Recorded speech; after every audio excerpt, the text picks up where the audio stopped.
Moments ago, the Ways and Means Committee, we voted to release over 700 pages of additional material provided to the committee by two IRS whistleblowers, Gary Shapley and Joseph Ziegler, who came forward at great risk to their careers and reputations to bring to light evidence of corruption and misconduct within our federal government. On June 22nd, the committee voted to release the initial testimony of the two IRS whistleblowers that showed wrongdoing and misconduct at both the Department of Justice and the IRS. Their testimony then also shed light on a complex and lucrative enterprise operated by the Biden family to enrich themselves to the tune of at least $20 million, with much of Hunter Biden's share going unreported for taxes. In the months since, no one has offered any evidence that contradicts Mr. Shapley and Mr. Ziegler's testimony. In fact, much of their testimony has been supported by additional IRS witnesses who set for transcribed interviews after being subpoenaed by this committee. The new information we just voted to release today further confirms their testimony. Let's look at what the new evidence released today shows. 1, it is clear that then Vice President Joe Biden's political power and influence was, quote, the brand that Hunter Biden was selling all over the world. Even more alarming, the Biden family foreign influence peddling operation suggests an effort to sway U.S. policy decisions. From documents released just moments ago, as you can see in the WhatsApp message behind me from June 6, 2017, Hunter Biden explicitly wrote to a business associate that he was not willing to, quote, sign over my family's brand, close quote, or give this individual, quote, the keys to my family's only asset. That asset could only be one person, Joe Biden. IRS investigators provided worksheets they compiled as part of their investigation into Hunter Biden's tax crimes, which connect his business activities to official government activity while Joe Biden served as Vice President of the United States. This is new and alarming material the committee just made public. The very existence of this file makes it abundantly clear that IRS investigators were concerned there was in fact a connection between Hunter Biden's global influence peddling, Joe Biden, and official U.S. government activity. In one example, investigators documented how then Vice President Biden's April 2014 official visit to Ukraine occurred only days after a series of meetings between Hunter Biden, his business associate Devin Archer, senior staff within the Vice President's office, and Vice President Biden himself. We have received an email sent during that same time frame from an executive of Burisma, a Ukrainian company, to Devin Archer saying a, quote, reasonable balance could be reached about Hunter Biden. 1 month later, Burisma announced Hunter Biden's appointment to its board. In another example from today's material, then Vice President Joe Biden hosted Hunter and two of his business associates, including billionaire Miguel Alemán, at the White House in February of 2014, where they had lunch, quote, in Dad's office. Just 3 months later, Hunter Biden sent an email to Devin Archer saying, quote, we need to get to Mexico City and cement the deal with Miguel.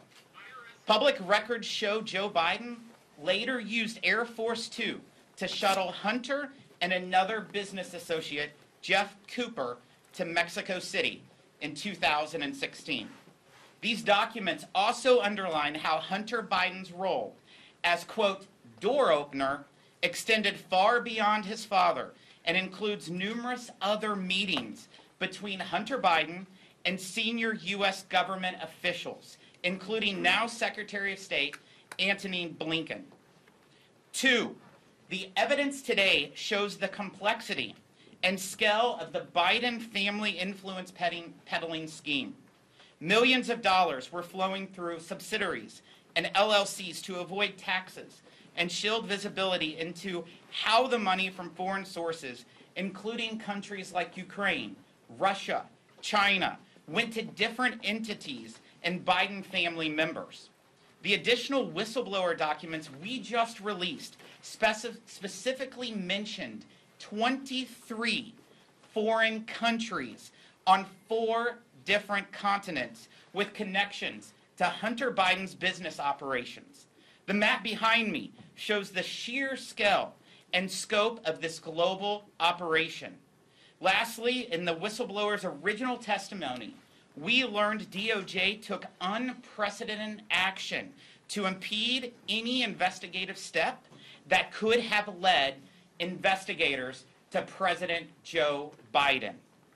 As you can see here in this new material, the whistleblowers have provided an email in support of their earlier testimony where U.S. Attorney Leslie Wolf directs investigators to remove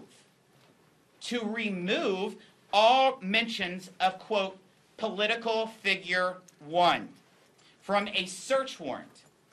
And who is political figure 1? I would think you would ask. That individual is none other than former Vice President Joe Biden. Here we see clear as day that the Department of Justice actively interfered in an investigation to protect the current President of the United States. Additionally, in January of 2022, Attorney Wolf declined to pursue campaign finance violations identified by investigators potentially related to more than $2 million in payments from Kevin Morris, a Democrat Party donor, to cover Hunter Biden's unpaid tax liabilities. In the documents we voted to release today, U.S. Attorney Wolf stated she, quote, is not personally interested in following the lead the investigators identified. Another piece of evidence implicating Joe Biden, and in this case, his presidential campaign, stopped dead in its tracks. In an interview with investigators, James Biden, the president's brother, stated that he did not know how Hunter Biden even knew Kevin Morris, who was paying Hunter Biden's taxes, or why Kevin Morris was helping Hunter Biden. The transcript of the interview contained in today's materials shows that James Biden told investigators Hunter Biden asked him to thank Mr. Morris for his payment, quote, on behalf of the family. It is reasonable to ask who requested that Kevin Morris cover Hunter Biden's tax liability, or whether he received something in return for his more than $2 million in payments to someone that he barely knew.